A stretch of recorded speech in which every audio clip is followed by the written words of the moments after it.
টেন্সটো বিচাৰিম লগতে লাইফ ইনক্লুজমেণ্টটো বিচাৰিম for the whole natural life তাৰপিছত কোৰ্টে নিৰ্ণয় দিব ইতিমধ্যে বিপক্ষ অধিবক্তাগৰাকীয়ে কৈছে যে 30জনৰ ভিতৰত 3টা কেটেগৰীত ভগাই আনিছে 3জন গুৰুতৰ 13জন মধ্যম গুৰুতৰ আৰু 3জন লঘু নহয় যিমানেই যি নহওক চব এটা কথা একদম স্পষ্ট যে এই ধাৰাটো 302 ধাৰাটোত কেৱল লাইফ ইনক্লুজমেণ্ট আৰু নহয় ডেথ চেণ্টেঞ্চ তেতিয়াহ'লে 304লে কনভাৰ্ট কৰিব নোৱাৰে 302টো তেখেতে কোৱা মতে 302টো যুক্তিসংগত হোৱা নাই বুলি নহয় সেইটো হাইকোৰ্টেহে নিৰ্ণয় কৰিব যুক্তিসংগত হৈছে কি নাই হোৱা ইয়াতে এইটো কোনো স্কোপ নাই কাৰণ ইয়াতে অলৰেডি জাজমেণ্টটো দিলেই যে তেওঁলোকক দোষী সাব্যস্ত হৈছে 302 হয় আজি কেৱল শাস্তি ঘোষণাটোৰ ওপৰতহে ভিত্তি হ'ব তাৰ ওপৰত ডেফিনেটলি আৰ্গুমেণ্ট চলিব কাৰণ কিয় কাৰণে নিয়মটো এইটোৱে যে গোটেইবোৰ আসামীক সুধিব যে আপোনালোকক কি শাস্তি দিব লাগে কিহৰ কাৰণে কম শাস্তি দিব লাগে তো সেইটোৰ ওপৰত তেওঁলোকৰ ভাষ্যটো ল'ব লৈ আমাৰ শুনানি দুয়োপক্ষক শুনি কোৰ্টে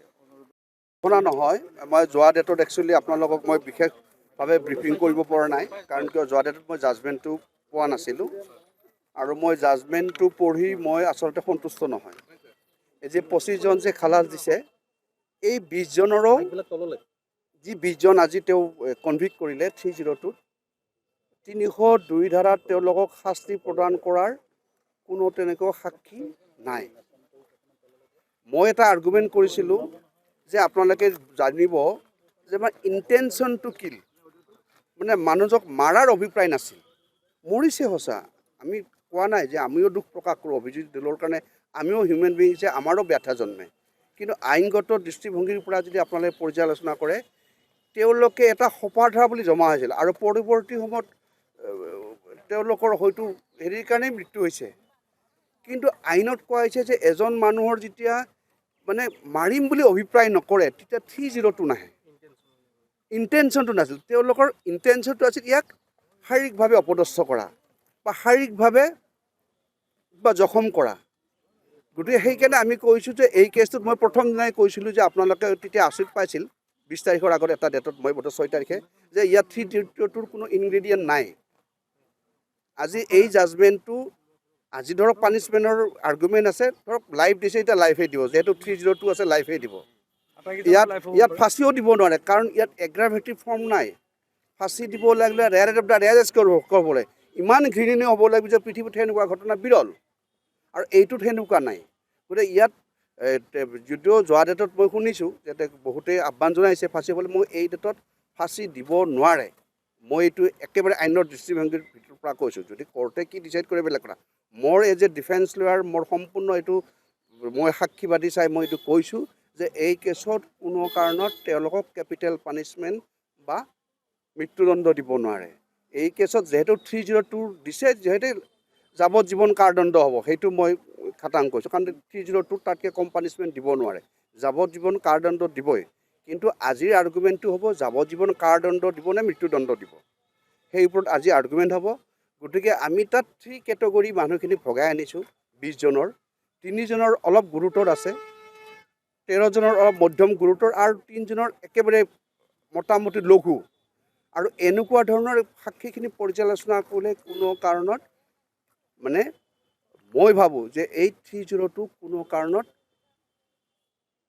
302 কোনো ধৰণৰ তেওঁলোকক পানিছমেণ্ট দিব নোৱাৰে নাই কিন্তু নাই ৰেকৰ্ডিংখিনিতো প্ৰুফেই হোৱা নাই আপুনিহে দেখিছে কোন চ'ৰ্চৰ পৰা আছে কোন সেইটোতো প্ৰুফ হোৱা নাই ৰেকৰ্ডিংটো প্ৰুফ আপুনি দেখাত কথা বেলেগ আইনৰ দিছে প্ৰুফ কৰাটো বেলেগ এতিয়া মই কৈছোঁ যে তেওঁলোকৰ যিহেতু মই এটা আৰ্গুমেণ্ট কৰিছিলোঁ যে যদি 302 দিব লাগে 302 ধাৰাত পানিছমেণ্ট দিব লাগে তেতিয়া আমাৰ 300 যি ধাৰা আছে দণ্ডবিধি আইনৰ তাৰে থাৰ্ডলি বুলি এটা আপোনাৰ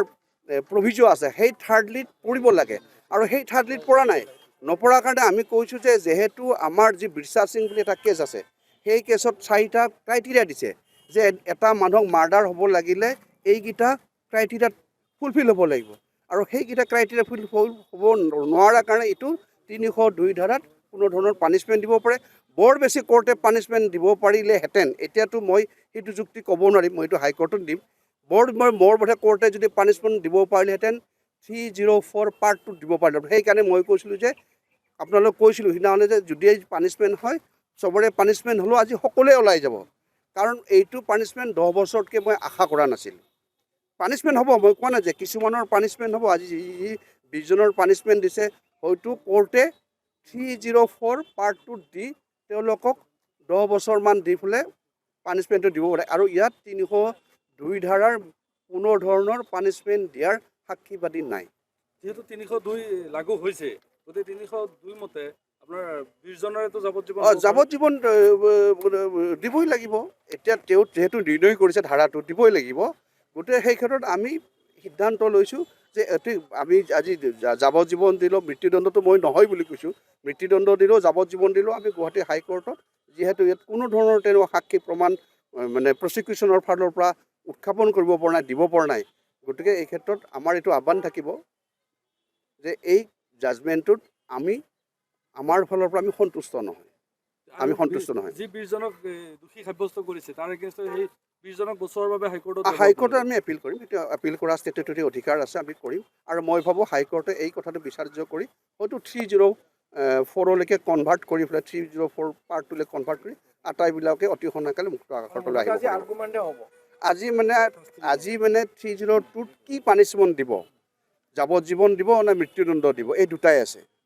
গতিকে মই এইটোৱে ক'ব বিচাৰিছোঁ যে যাৱজ্জীৱনটো হোৱাটো ধৰক যিহেতু 302 অলৰেডি কোৰ্টে ডিচাইড কৰিছে যে সেইটো ছেকশ্যনত অফেন্সটো কৰিছে গতিকে আজিৰ দিনত ইয়াত দোষমুক্ত হোৱাৰ কোনো নাই কাৰণ এখেতৰ এই আমাৰ যিটো নগাঁৱৰ যিটো